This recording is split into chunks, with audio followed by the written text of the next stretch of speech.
السلام علیکم ناظرین۔ بیوی کا ذاتی جیب خرچ۔ عورت کا کچھ ذاتی خرچ متعین کر دینا چاہیے۔ کچھ شوہر حضرات گھر کا سارا سامان لا دیتی ہے مگر بیوی کو کسی قسم کا خرچہ نہیں دیتے۔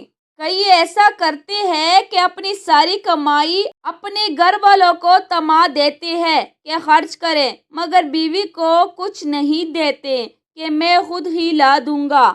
یہ مناسب نہیں ہے۔ بیوی اپنے گھر والوں کو سب کچھ چھوڑ کر آئی ہے، اس کا بھی دل ہے، اس کا دل کرتا ہے کہ صدقہ خیرات کرے، رشتہ داروں کو تحائف دے اور اپنی ضروریات کی چیزیں لے۔ ایسے میں اس کے پاس خرچ نہ ہو تو یہ ایک طرح سے زیادتی ہوئی۔ آپ ایک خرچ متعین کر دیں جو آپ کی آمدن کے حساب سے مناسب ہو تاکہ بیوی اپنی ضروریات کے لیے خرچ کر سکے۔ اس خرچ کا حساب بیوی سے نہ لیا جائے، چاہے تو اپنے اوپر خرچ کرے چاہے صدقہ خیرات کرے۔ بالکل خرچ روک دینا تو کسی صورت مناسب نہیں ہے۔